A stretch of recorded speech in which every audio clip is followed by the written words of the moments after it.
আলাইকুম, কী অবস্থা সবার? আশা করি সকলেই ভালো আছেন। আলহামদুলিল্লাহ আপনাদের দোয়ায় আমিও অনেক ভালো আছি। তো সেই দিন আমরা চলে গিয়েছিলাম জিয়া উদ্যানে। আমরা ৩ বান্ধবী মিলে প্ল্যানিং করলাম, যেহেতু আমাদের অনেকদিন ধরে দেখা হচ্ছে না, তাই আমরা প্ল্যানিং করলাম যে আমরা একটু ঘুরতে যাব। তো সেই মোতাবেক আমরা চলে গেলাম জিয়া উদ্যান। তো ঢুকতে আমার চোখে পড়লো এত সুন্দর ফুল, কিন্তু আমাকে ফুলগুলো ভালোভাবে ভিডিও করতে পারিনি, কারণ যে ফুল বিক্রি করছিল সে বলছিল যদি ফুল কিনেন তাহলেই ভিডিও করুন, না হলে ভিডিও করার দরকার নেই। তো আমি আর ভাবে ভিডিও করতে পারি নাই, তাই মনের দুঃখে আমি সংসদ ভবনটাই ভিডিও করে আপনাদেরকে দেখাচ্ছি। তারপর সেদিনকে সবচেয়ে বড় কথা হচ্ছে সেদিনকার আবহাওয়াটা মাশাআল্লাহ এত বেশি সুন্দর ছিল। হালকা বৃষ্টি, হালকা বাতাস, মানে আবহাওয়াটাও আমাদের ঘোরার সাথে মনে হয় যোগ দিয়েছিল। সেদিন আবহাওয়াটা খুবই সুন্দর ছিল। আর আমরা ৩ বান্ধবী তো অনেক মজা করেছি সেদিন, অনেক হাসি তামাশা করেছি। তারপরে এই তো আমরা আস্তে আস্তে জিয়া উদ্যানের ভিতরে চলে গেলাম। তারপরে এখানে একটা ম্যাপ ছিল যে আপনি দিক নির্দেশনা দেবে যে জিয়া উদ্যানের কোন দিকে কী আছে। তারপর আমরা ৩ বান্ধবী হাঁটতে হাঁটতে চলে যাচ্ছিলাম জিয়া উদ্যানের মেন যে আকর্ষণ, মানে যে কবরটা, ওই কবরটা দেখতে। তারপর আমি আমার বান্ধবীদেরকে বললাম তোরা একটু ঢং করে হাঁট, আমি তোদের একটু ভিডিও করি। ওরাও সুন্দর আমার কথা মতো ঢং করে হাঁটা, ওদের আমি একটু ভিডিও করলাম, মানে মজা করছি। তারপরে এই তো আমরা ৩ বান্ধবী অনেক দুষ্টামি ফেজলামি করতে, সেখানে অনেক কথা বলতে বলতে আমরা যাচ্ছিলাম। তারপরে এই যে আমি আপনাদেরকে কবরটা দেখাচ্ছি, কি সুন্দর করে যত্ন সহকারে এখনও কবরটা অনেক পরিষ্কারভাবে আছে, যা দেখে আমার খুবই ভালো লেগেছে।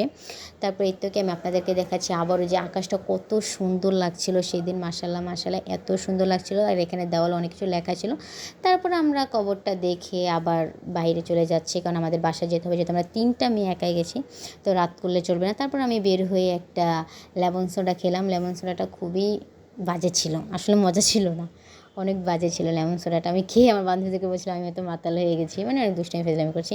তারপর আমরা উড়ন্ত জাহাজে করে চলে যাচ্ছিলাম আমাদের গন্তব্য, মানে আমরা যেখানে খাবো।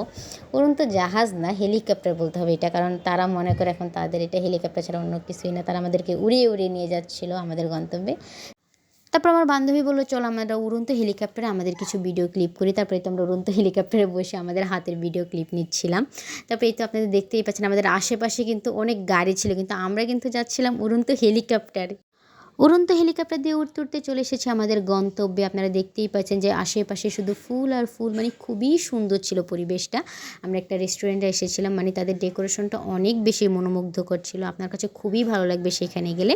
তো আমরা সেখানে গেলাম, আসলে রুফটপ থেকে যে ভিউটা দেখা যাচ্ছিলো মাশাআল্লাহ অনেক সুন্দর লাগছিল। আর এখানে সবচেয়ে বড় কথা যেটা সবচেয়ে বেশি ভালো লেগেছে আমার, এখানে আমি ভিডিও করার সাথে সাথে দেখি কিছু পাখি আসছে, যে আমার কাছে খুবই ভালো লেগেছিলো। তারপর এখান থেকে আপনি মেট্রো রেলের যে ভিউটা সেটাও আপনি দেখতে পারবেন। তো আমি এখানে মেট্রো রেল যখন যাচ্ছিলো আমি একটা ভিডিও করেছি, সেইটাও আপনাদেরকে আমি অ্যাড করে দেবো। তো এই তো দেখতেই পাচ্ছেন যে মেট্রো রেলে আমি একটা ভিডিও করেছিলাম যে মেট্রো রেল যাচ্ছে তখন। আসলে রুফটপ থেকে যে ভিউটা এত সুন্দর লাগছিলো মাশাআল্লাহ মাশাআল্লাহ, আমি একটা ভিডিও করেছি, আপনার সেটাতে দেখলেই বুঝবেন যে নিচটা ঠিক কতটা সুন্দর লাগছিলো। আমার কাছে তো খুবই ভালো লেগেছিলো।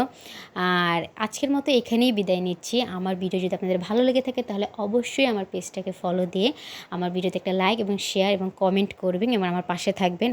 লাস্টে আমরা যে কিছু পিক তুলেছিলাম সেখানে আমি 2টা পিক অ্যাড করে দিয়েছি। তো আজকের মতো এখানে বিদায় নিচ্ছি। আল্লাহ হাফেজ।